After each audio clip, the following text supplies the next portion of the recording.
Nunc narrabo fabulam de Achille versus Agamemnonem.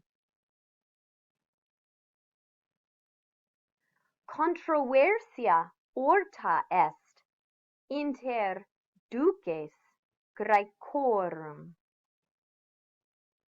In bello antiquo milites ceperunt praedam, ut essent divitiores potentioresque. Res pretiosae et personae capiebantur ut praeda. Duo duces vocabantur optimi Graecorum ducum. Agamemnon potestatem maximam habuit. Sed Achilles erat fortissimus miles. In proeliis cum Troianis, hi duces ceperant feminas ut praedam. Agamemnon ceperat feminam nomine Chryseis, et femina vocata Briseis Achilli data erat. Cum pater Chryseis esset sacerdos Apollonis, oravit Deum Apollonem, ut miteret morbum contra Graecos. Itaque Graeci morbo capti rogaverunt sacerdotes cur morbo interficerentur. Sacerdotes cur morbo interficiemur? Esne Deus iratus? Sacerdotes responderunt, filia sacerdotis sui capta, Apollo est iratus. Femina Chryseis redenda est. Apollo est iratus, quod Chryseis captiva est. Redite feminam patri. Femina redita.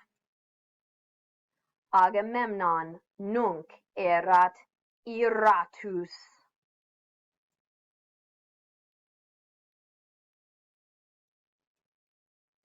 Videns Achillem iam habere feminam, Agamemnon dixit.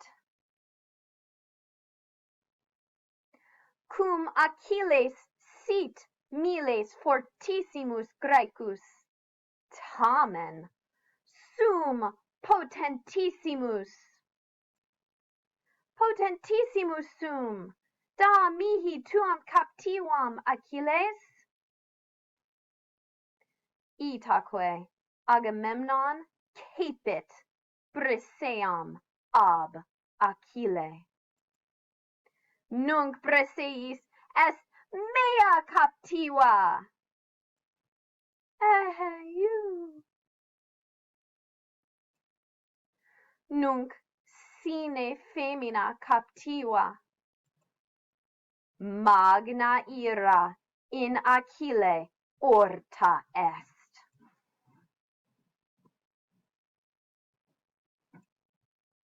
Nisi Briseis mihi redator, non pugnes in hoc bello.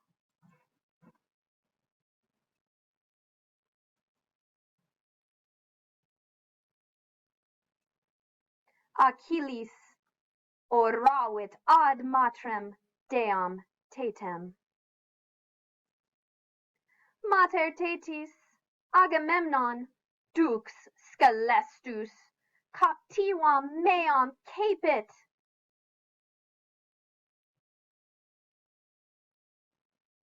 Volo Troianos proelia multa vincere, ad Graecos puniendos. Agamemnon humiliandus est.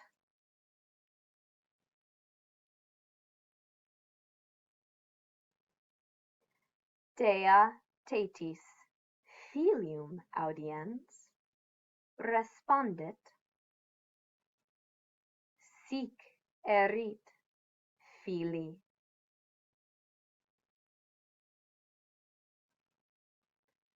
Itaque Graeci multi interficiebantur. Graeci multi interficiebantur.